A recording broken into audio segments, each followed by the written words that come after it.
नमः शिवाय। हर हर Mahadev. Living 200% life इस चैनल में बड़े प्रेम और सम्मान के साथ मैं आप सभी का स्वागत करता हूं। Let me tell you, every week मैं एक वीडियो अपलोड करता हूं on the topics of spirituality, mindfulness, books, mantra, guru, pranayama, meditation etcetera. अगर आपने चैनल को सब्सक्राइब नहीं किया है तो चैनल से जरूर से एक बार जुड़ जाना। महाअवतार बाबा जी से मुलाकात, मीटिंग विद महाअवतार बाबा जी।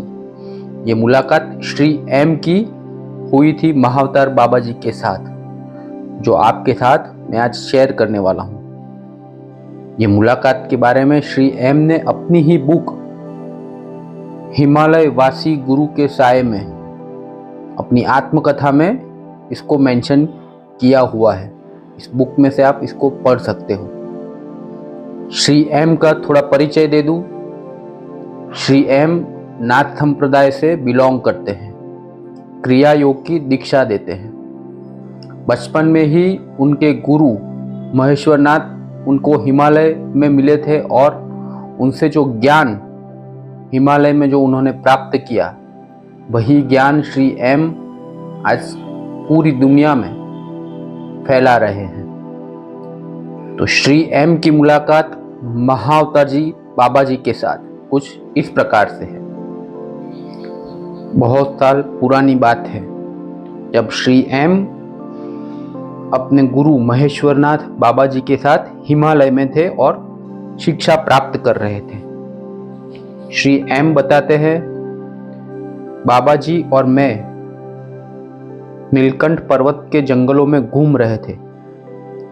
दूर हमने एक हाथी की चिल्लाहट सुनी, लेकिन हम अपने में ही खोए हुए थे।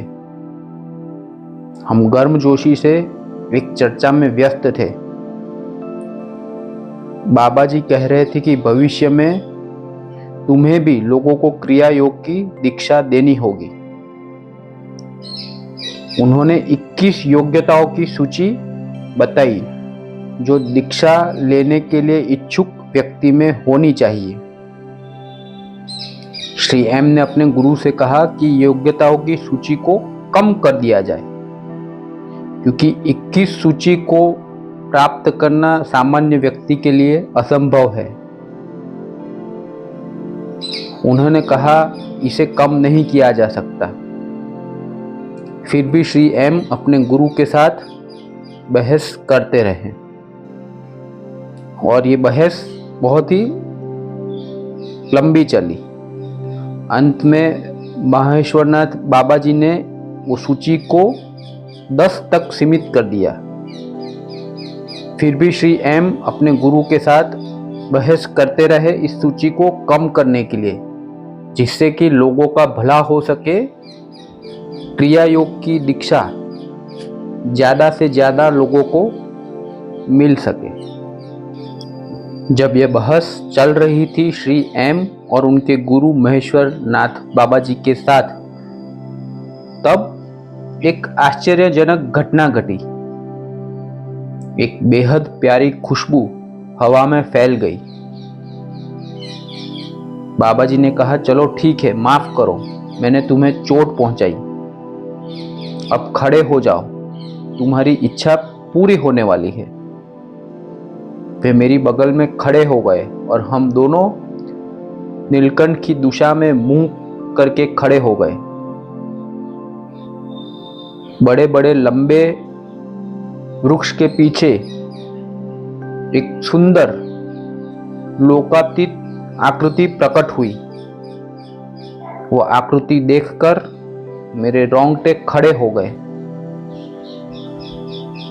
मैं अपनी सहज बुद्धि से समझ गया कि वे श्री गुरु बाबा जी यानी कि महाअवतार बाबा जी थे, जो अपने स्नेह और करुणा के कारण मुझे दर्शन देने आए थे।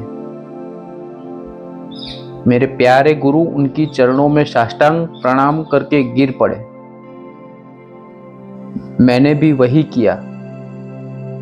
उठो, एक मधुर वाणी ने कहा, मुझे तुमसे कुछ जरूरी काम है।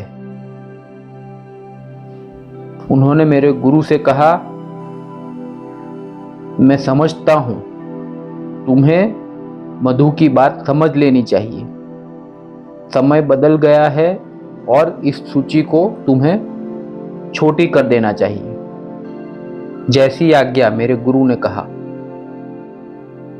मैं अपने सामने खड़ी उस सुनहरी रंगत वाली सत्ता से अपनी आंखें नहीं हटा पा रहा था।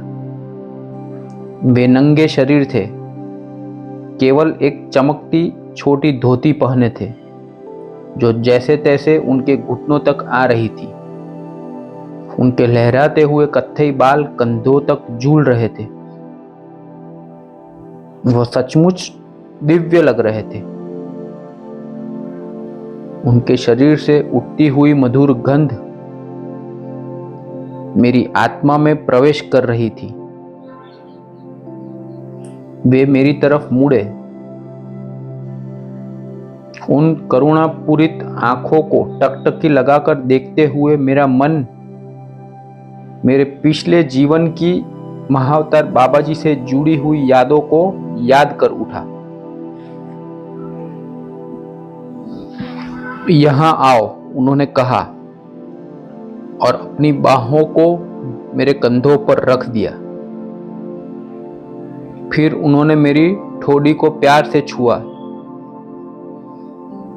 मधु, मेरे बेटे, तुम्हें अपने विकास के लिए इस जीवन से गुजरना था, लेकिन तुम अपना काम समाप्त करके मेरे पास वापस आओगे। आंसुओं की धारा मेरे चेहरे से बह रही थी।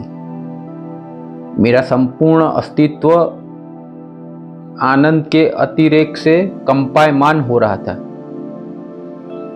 जिसे मैंने कभी भी अनुभव नहीं किया था।